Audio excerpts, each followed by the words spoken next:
که تاسو ته کله داسې ښکاري چې ژوند در سره انصاف نه کوي، نو دا کیسه تر آخره وګورئ، ځکه کله ناکله تاوان هم د الله لویه رحمت وي. ډېر پخواني وختونه وو. په یو کلي کې یو غریب سړی اوسېدو. نوم یې یوسف و.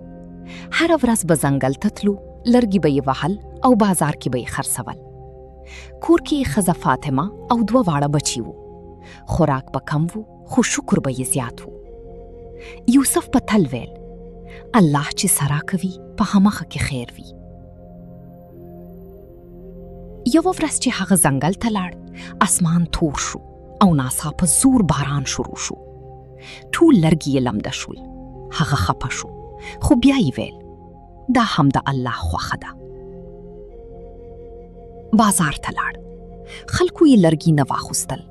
ټوله ورځ تېره شوه، 1 روپۍ هم ونه کړه. خو بیا یو بوډا راغی.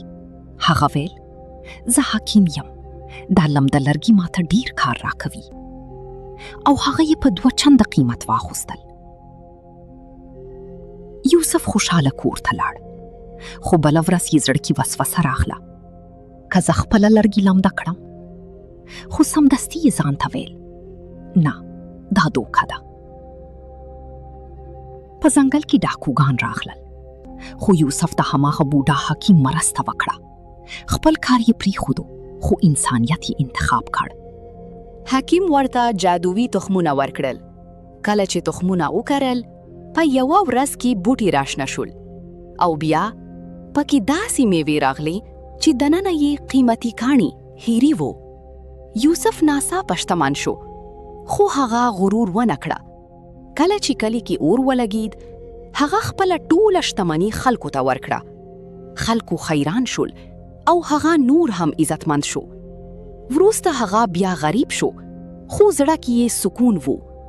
یوه ورځ یې د یو هلک ژوند وژغوره، چې وروسته معلومه شوه هغه شهزاده وو. بادشاه هغه ته ډیر انعام ورکول غوښتل، خو یوسف وویل، زما کلي ته اوبی برابره کړه. او بادشاه د کلي لپاره کوی، مدرسه او مسجد جوړ کړل. هغه بوډا حکیم بیا راغی او وویل، دا ټول امتحانونه وو، تا کامیاب شي. نو ملګرو، اصلي کامیابی په پیسو کې نه ده، بلکې په صبر، ایمان او د خلکو په خدمت کې ده. که ویډیو خوښه شوه، لایک، کمنټ او سبسکرایب کړئ.